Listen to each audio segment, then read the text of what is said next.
Salut à tous, j'espère que vous allez bien. Écoutez, moi je vais très bien. Donc aujourd'hui je vous fais une vidéo sur le forcing pendant l'appel. Alors qu'est-ce que j'en pense du forcing moi? Voilà.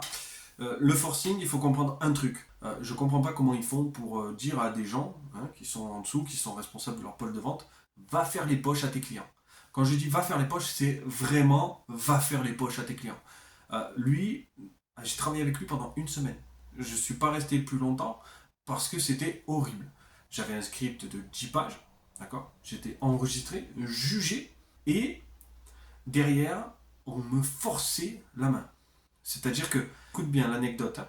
C'est la fameuse que je te disais. Le mec, il vient, il m'appelle. Alors, je peux pas les nommer, hein, bien sûr. C'était un gros infopreneur dans l'immobilier. C'était genre un peu son bras droit ou son responsable de pôle vente.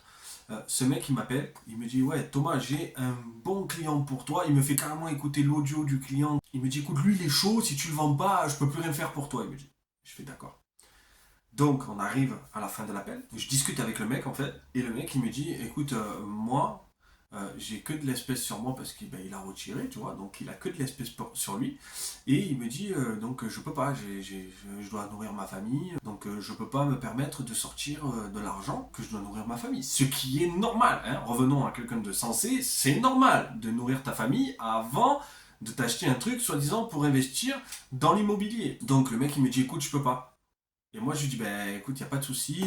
Qu'est-ce que tu veux que je te réponde à ça? Il doit nourrir sa famille. Peut-être que c'est du bullshit, c'est pas vrai. Peut-être qu'en fait, c'est 500 euros, il va aller en boîte de nuit. Je m'en fous. Moi, en tout cas, le mec, il avait l'air sincère au téléphone.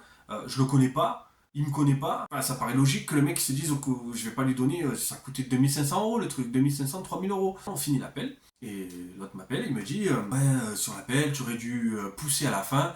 Il t'a dit qu'il avait de l'espèce. Écoute bien, hein. Il t'a dit qu'il avait de l'espèce, tu aurais dû prendre son espèce. C'est-à-dire que tu disais son espèce, il la donne à sa femme, ou à sa mère, ou à sa fille, ou à sa grand-mère, ou un peu qui tu veux. Et la personne qui lui prend les 500 euros prend sa carte et lui passe pour qu'il paye l'entrée dans la formation. J'ai dit, mais tu es un fou. J'ai dit, tu te rends compte de ce que tu me demandes? La personne, elle te dit qu'elle a de l'espèce sur elle, qu'elle ne peut pas payer parce qu'elle n'a pas les sous, et tu me demandes d'aller racketter sa grand-mère ou sa mère ou sa sœur ou un peu qui tu veux. Et à partir de ce moment-là, j'ai dit dégage. Donc je l'ai eu au téléphone. J'ai dit écoute, moi je vais pas rester, tout simplement parce que ça me convient pas, voilà, j'y arrive pas, déjà j'y arrive pas chez vous, et en plus de ça, ça me convient pas, je suis pas à l'aise, faut arrêter, tu vois, faut vraiment arrêter. Le mieux, ce que je peux te dire moi en contrepartie, c'est que tu devrais, et écoute bien, hein, et c'est mon deuxième partenariat, et tu devrais arrêter de forcer les gens. J'ai dit en fait, là tu forces les gens, et moi je travaille pas avec des mecs comme toi, tu vois, j'ai dit tu forces les gens, euh, tu as, comme tout le monde sur la vidéo d'objection, tu as les mêmes objections que tout le monde. Tu as un script de 10 pages que tu dois suivre s'ils te répondent oui, non, non, oui, oui, non, non, non. Tu as 4 millions de questions à poser parce que les questions c'est les meilleures du monde. Enfin bref, il n'y a personne qui se remet en question. Et voilà, c'est ça. Il me répond pas. Il me fait comme ça, il me fait. J'ai fait après, moi je voulais pas te vexer. Hein. Je dis pas ça pour te vexer. Je dis juste que ton approche et ta façon de faire par rapport aux gens, c'est pas cool, tu vois.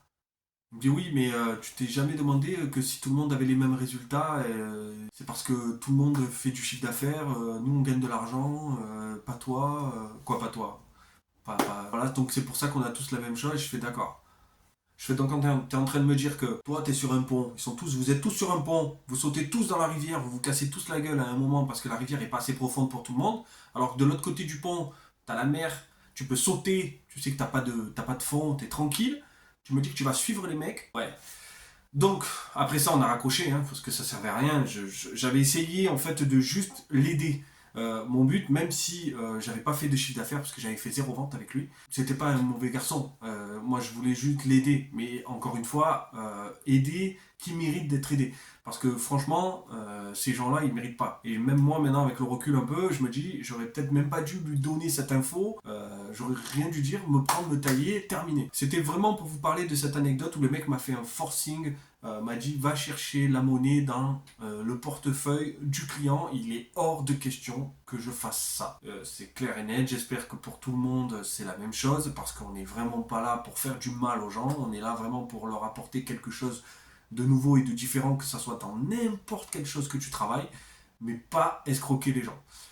Si vous êtes closer et que tu sais même pas ce que tu vends et que tu sais même pas ce qu'il y a dedans, barre-toi. Barre-toi, voilà. C'est un conseil de mon parcours justement sur mes 2 ans. Barre-toi. Barre-toi très loin. Voilà. Une bonne journée. Ciao, ciao.